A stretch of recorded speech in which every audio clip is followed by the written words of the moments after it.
بسم اللہ الرحمن الرحیم۔ السلام علیکم ورحمۃ اللہ وبرکاتہ۔ شعر کے بہت سے نام اور اقسام ہیں۔ ارسطو نے کہا کہ میں نے شعر کی عجیب قسم دیکھی ہے جس کا رنگ سرخ تھا، اس کا چہرہ انسانی چہرے کے مشابہ اور اس کی دم بچھو کی دم کی طرح تھی۔ عربی میں اس قسم کے شعر کو الورد بمعنی گلاب کہا گیا ہے۔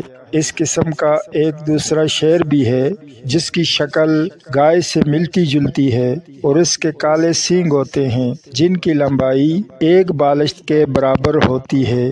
وقت گزرنے کے ساتھ ساتھ شعر کی بہت سی اقسام ناپید ہو گئیں، اب صرف چند معروف اقسام باقی ہیں۔ ماہرین حیوانات کہتے ہیں کہ شیرنی کے بچہ جننے کا طریقہ عجیب و غریب ہے کہ شیرنی گوشت کا ایک بے حس و حرکت لوتھڑا پیٹ سے نکال کر زمین پر پھینک دیتی ہے اور 3 دن تک اس کی حفاظت کرتی ہے، پھر شیر اس پر پھونکے مارتا رہتا ہے یہاں تک کہ اس لوتھڑے میں جان پیدا ہو جاتی ہے۔ اس کے بعد اعضاء وغیرہ بننا شروع ہو جاتے ہیں اور وہ لوتھڑا شکل و صورت اختیار کر لیتا ہے اور 6 ماہ کے بعد شیر و شیرنی اس کی حفاظت کرنا چھوڑ دیتے ہیں۔ 6 ماہ کا شیر اپنی حفاظت خود کرتا ہے اور اپنے لیے شکار خود حاصل کرتا ہے۔ ماہرین حیوانات کہتے ہیں کہ شیر بھوک کی حالت میں صبر کرتا ہے، پانی کی حاجت بہت کم محسوس کرتا ہے۔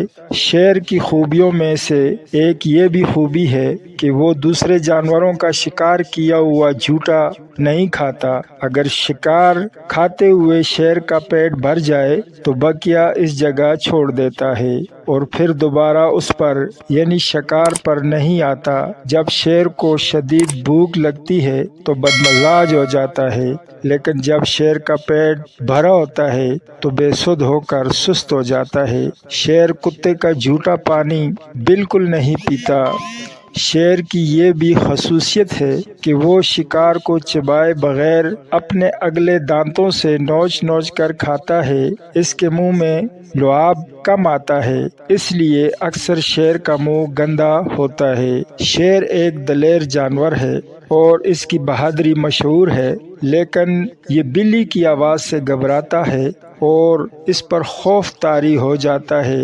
شیر کی خصوصیت یہ بھی ہے کہ یہ 10 سے 12 مرتبہ شیرنی سے لگاتار ملاپ کر سکتا ہے۔ شیرنی پر جب شہوت غالب ہوتی ہے تو وہ شیر کی گردن سے اپنا منہ رگڑتی ہے اور شیر کے آگے بیٹھ جاتی ہے۔ شیر کے طبی خواص۔ شیخ عبد المالک بن زبیر جو اشیاء کے خواص کے ماہر ہیں کہتے ہیں کہ اگر کوئی شخص شیر کی چربی کی مالش اپنے پورے بدن پر کر لے تو اس کے نزدیک کوئی درندہ نہیں آئے گا اور ایسے آدمی کو درندوں کا خطرہ بالکل نہ ہوگا۔ اگر شیر کی چنگاڑ گھڑیال یعنی مگرمچھ سن لے تو اس کا دم گھٹ جاتا ہے۔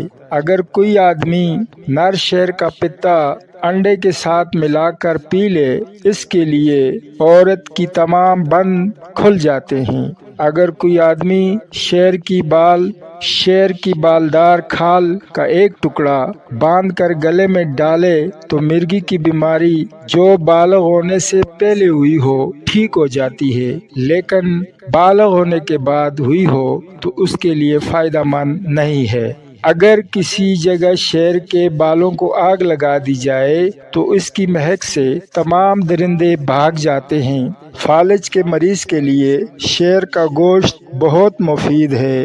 اگر شیر کی کھال کا ٹکڑا کپڑے کے صندوق میں رکھ دیا جائے تو ان کپڑوں وغیرہ میں دیمک لگنے کا اندیشہ نہیں رہتا۔ اگر کوئی شخص شیر کے دانتوں کو اپنے پاس رکھے تو وہ دانتوں کے درد سے محفوظ رہے گا۔ اگر شیر کی چربی کی مالش ہاتھ اور پاؤں میں کی جائے تو ٹھنڈک کا احساس نہیں ہوتا، اور اگر پورے بدن پر مالش کی جائے تو حشرات الارض کا خدشہ نہیں رہتا۔ شیر کی کھال پر بیٹھنے سے بواسیر اور گھنٹیا، پاؤں کے درد اور آنتوں کا درد جیسے امراض کا خاتمہ ہو جاتا ہے۔ شیر کی پیشانی کی چربی عرق گلاب میں ملا کر چہرے پر لگانے سے عوام الناس کے ساتھ ساتھ بادشاہ بھی مرحوب ہو جاتے ہیں۔ تبری کہتے ہیں کہ شیر کے پتے کا سرما آنکھوں میں لگانے سے بینائی میں اضافہ ہوتا ہے، اور اگر کسی کو یرکان ہو گیا ہو تو شیر کے پتے کو ایک دامے کے برابر آب اسپغول اور پودینہ میں ملا کر پلایا جائے تو بہت مفید ہے۔ اگر شیر کے پتے کو اصبر و مستگی میں ملا کر خشک کر کے اور باریک کر کے ستو میں نہار منہ بطور شربت استعمال کیا جائے تو پیٹ کے مروڑ جیسے آنتوں میں اینٹھن یا مروڑ ہو، یا پسلی کے نیچے درد ہو، یا عورت کے رحم میں درد ہو، اس کے لیے بہت مفید ہے۔ نیز بواسیر و پیچس کے لیے بھی فائدہ مند ہے۔ اگر کسی کو اختلاج قلب یعنی دل کی گھبراہٹ کی شکایت ہو تو اس کے لیے شیر کے دماغ کو پرانے زیتون کے تیل میں ملا کر مالش کرنا فائدہ مند ہے۔ اگر کسی کو سستی کاہلی کی شکایت ہو یا بدن میں چھائیاں پڑ گئی ہوں تو شیر کی چربی کی مالش اس کے لیے بہت مفید ہے، بلکہ چہرے کے تمام امراض کے لیے مفید ہے۔ اگر شیر کے گوبر کو خشک کر کے خوشبو میں ملا کر سفید داغوں میں لگایا جائے تو داغ ختم ہو جاتے ہیں۔ اسی طرح یرکان جگر کی بیماریوں میں سب سے زیادہ پھیلنے والی بیماری ہے، جو جگر کی رطوبت کو لانے والی نالی میں رکاوٹ بچ جانے یا رطوبت پیدا کرنے والے خلیوں کے بیکار ہو جانے کا نتیجہ ہوتی ہے۔ لیکن ان سب میں مشترک بات یہ ہوتی ہے کہ ان میں مبتلا کی جلد پیلی یا چھکی پڑ جاتی ہے اور آنکھوں کی سفیدی میں بھی زردی آ جاتی ہے اور جگر متاثر ہو جاتا ہے۔ اس کے لیے شیر کے پتے کو عرق گلاب میں پیس کر مریض کو پلایا جائے تو مریض فوراً تندرست ہو جاتا ہے اور اس کو آئندہ یرکان نہ ہوگا۔ اگر شیر کا گوبر خشک کر کے کسی شراب کے ہادی کو پلا دیا جائے تو وہ شخص شراب سے اتنا متنفر ہو جائے گا کہ وہ شراب کو دیکھنا تک بھی گوارا نہ کرے گا۔ اگر شیر کے پتا کو شہد میں ملا کر کھنڈ مالا میں لگانا فائدہ مند ہے۔ شیر کی چربی اگر نفس پر ملی جائے تو بے پناہ مردانہ طاقت پیدا ہوتی ہے، نفس کی سختی عمر بھر کے لیے قائم رہتی ہے اور شیر کی چربی ہر بڑے پنسار سٹور سے مل جاتی ہے۔ اللہ تعالیٰ سے دعا ہے کہ تمام بیماریوں سے اپنی پناہ میں رکھے، آمین۔